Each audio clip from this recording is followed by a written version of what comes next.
मध्ययुगीन भारत के सबसे महान साम्राज्यों में से एक विजयनगर साम्राज्य नामक 14वीं शताब्दी की राजधानी हम्पी कर्नाटक राज्य में दक्खन हृदय स्थल में स्थित है। हम्पी की 14वीं शताब्दी के खंडहर लगभग 26 वर्ग किलोमीटर क्षेत्र में फैले हुए हैं, जो विशाल शिलाखंडों और वनस्पतियों के बीच हैं। उत्तर में तुंगभद्रा नदी और अन्य तीन तरफ चट्टानी ग्रेनाइट की लकीरों से संरक्षित खंडहर चुपचाप भव्यता, वैभव और शानदार धन की कहानी बयान करते हैं। टूटे हुए शहर के महलों और प्रवेश द्वारों के शानदार अवशेष मनुष्य की असीम प्रतिभा और रचनात्मकता की शक्ति के साथ साथ संवेदनहीन विनाश की क्षमता की कहानी कहते हैं। विजयनगर शहर के स्मारक 1336 और 1570 के बीच बनाया गया, जो ऋषि विद्यारण्य के सम्मान में विद्यासागर के रूप में भी जाना जाता है। कहा जाता है कि विजयनगर साम्राज्य बुक्का और हरिहर द्वारा स्थापित किया गया था, जिन्हें संगमा भाइयों के रूप में भी जाना जाता था। इस शहर पर 1336 से 1565 तक 4 अलग अलग राजवंशों संगम वंश, सलुवा राजवंश, तुलुवा राजवंश और अरविदु राजवंश का शासन था। राजवंश की सबसे बड़ी शासक कृष्णदेवराय द्वारा बड़ी संख्या में शाही इमारतें खड़ी की गयीं। इस अवधि में अभूतपूर्व पैमाने पर हिंदू धर्म कला, वास्तुकला का पुनरुत्थान हुआ। हम्पी के मंदिरों को उनके बड़े आयामों, पुष्पालंकरण और नाजुक नक्काशियों, आलीशान खम्भों, शानदार मंडपों और शानदार भौगोलिक और पारंपरिक चित्रणों के लिए जाना जाता है, जिसमें रामायण और महाभारत के विषय शामिल हैं। हम्पी कला और वास्तुकला में भी समृद्ध था। इस क्षेत्र पर शासन करने वाले शासक धर्म और कला के महान प्रेमी थे और इसलिए अधिकांश राजाओं ने बेहतरीन वास्तुशिल्प डिजाइनों में से एक का उपयोग करके शानदार साम्राज्य स्थापित करने का भरपूर प्रयास किया। हम्पी अपने खूबसूरत स्मारकों और मंदिरों के लिए दुनिया भर में लोकप्रिय है। विरूपाक्ष मंदिर तुंगभद्रा के तट पर स्थित है और हम्पी में स्मारकों के समूह का एक हिस्सा है।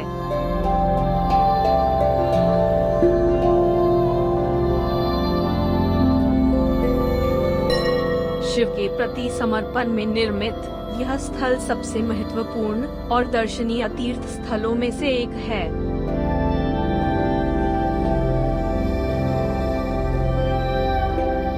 विरूपाक्ष मंदिर को प्रसिद्ध रूप से पंपवती मंदिर के नाम से जाना जाता है और यह हम्पी बाजार में स्थित है। इस मंदिर में सबसे दिलचस्प आश्चर्यजनक 3 गोपुरम है और एक बड़ा ऊंचा टावर है, जो 160 फीट की ऊंचाई पर खड़ा है, जो मुख्य प्रवेश द्वार है। मंदिर में एक हाथी भी है, जिसे लक्ष्मी कहा जाता है। बड़वी लिंग भगवान शिव को समर्पित 3 फीट ऊंचाई का सबसे बड़ा अखंड लिंग है। एक कक्ष के भीतर स्थित यह लिंग लक्ष्मी नरसिम्हा की मूर्ति के बगल में स्थित है। लिंग पर भगवान की 3 आंखें उत्कीर्ण हैं। एक जल चैनल लिंग के गर्भगृह से जुड़ा हुआ है, जो हमेशा पानी में डूबा रहता है। कई हम्पी आकर्षणों में विजया विट्ठला मंदिर वास्तुकला के सबसे लुभावने टुकड़ों में से एक है, जिसे विट्ठल के समर्पण में बनाया गया है, जो विष्णु का एक रूप है। कई दालान, प्रवेश द्वार, टावर और मंडप इस मंदिर को बहुत सुंदर बनाते हैं। विट्ठल मंदिर का मुख्य आकर्षण पत्थर का रथ है। यह लगभग हम्पी की एक प्रतिष्ठित संरचना के रूप में माना जाता है। इसमें संगीत के स्तंभ भी हैं, जो पत्थर के रथ के समान प्रतिष्ठित हैं। इस मंदिर के प्रत्येक स्तंभ में एक संगीत वाद्य यंत्र दिखाया गया है और यह पूरी संरचना के लिए मुख्य समर्थन के रूप में भी कार्य करता है। हम्पी ने कई जैन मंदिरों को रखा, जिनमें गंतिगती, पार्श्वनाथ चरण और रत्नांतरेकुट जैन मंदिर शामिल हैं, जिनमें से अधिकांश खंडहर और मूर्तियों से रहित है। अवशेष बताते हैं कि मंदिर 14वीं शताब्दी के हैं।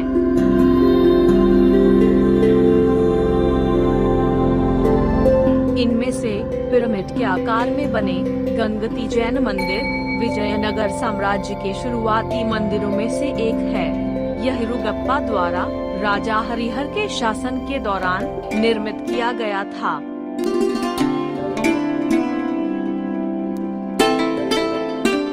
कृष्ण मंदिर का निर्माण 1513 ईस्वी में राजा कृष्णदेवराय के शासनकाल में उड़ीसा के गजपति पर उनकी विजय के लिए किया गया था।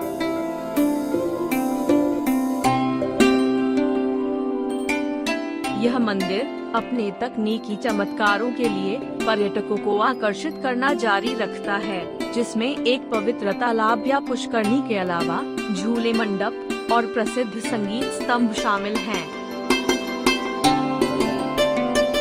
मंदिर की केंद्रीय मूर्ति शिशु भगवान कृष्ण की एक आकृति को बाल कृष्ण के रूप में संदर्भित किया गया है, जो अब चेन्नई राज्य संग्रहालय में जगह पाती है। अच्युतराय मंदिर 1534 ईस्वी में निर्मित और पवित्र किए गए विजयनगर वास्तुकला की शैली का एक उत्कृष्ट उदाहरण है। इस मंदिर में इस्तेमाल की गई वास्तुकला हम्पी में अन्य संरचनाओं की तुलना में बहुत उन्नत है। कहा जाता है कि अच्युतराय मंदिर साम्राज्य के गिरने से पहले बनाया जाने वाला अंतिम भव्य मंदिर था, जो सुल्तानों के हाथों पराजित हुआ। मंदिर का प्रांगण नक्काशीदार खंभों से घिरा हुआ है और मंदिर में एक अंतराला, रंगमंटापा और गर्भगृह भी है।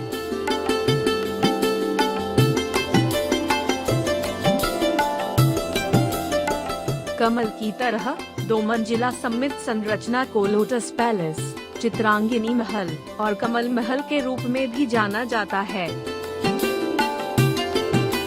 रानी और अन्य शाही महिलाओं के लिए बने इस बाड़े में निजी मंदिर और नौकर क्वार्टर शामिल हैं। लोटस महल इंडो इस्लामिक वास्तुकला के बेहतरीन उदाहरणों में से एक है, जो हिंदू नींव की वास्तुकला की शैली को दर्शाती है, जबकि ऊपरी पिरामिड टावर इस्लामी वास्तुकला को दर्शाते हैं।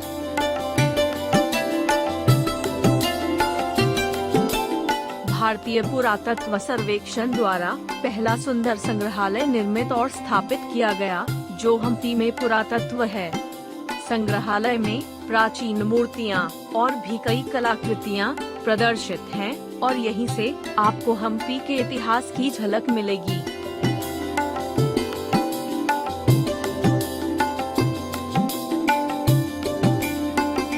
हम्पी बाजार को विरूपाक्ष बाजार के रूप में भी जाना जाता है, जो मतंग पहाड़ी की तलहटी में विरूपाक्ष मंदिर के सामने स्थित है।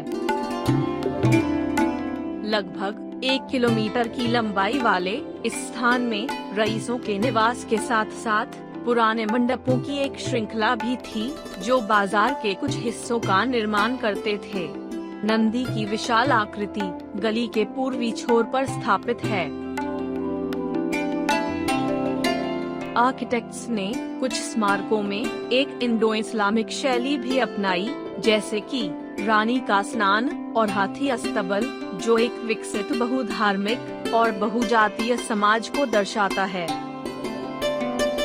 हम्पी के साथ एक मजबूत पौराणिक कहानी भी जुड़ी है। कहा जाता है कि किष्किंधा वानर साम्राज्य वह जगह है जहां राम और लक्ष्मण तब रुके थे जब वे रावण द्वारा अपहृत सीता की खोज में निकले थे।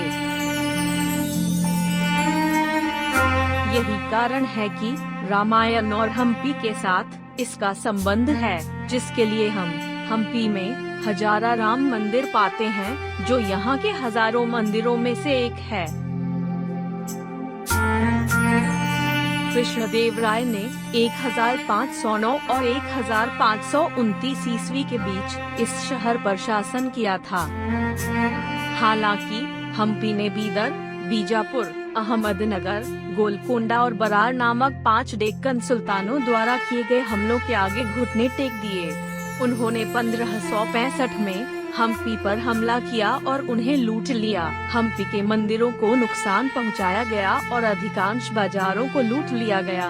यह एक सबसे बड़ा हमला था जिसे हम्पी ने देखा और इसके साथ उनका स्वर्ण युग समाप्त हो गया। हमलों के बाद साम्राज्य अलग अलग राजाओं द्वारा शासित था, हालांकि कोई भी वास्तव में खोए हुए गौरव को वापस नहीं ला सका।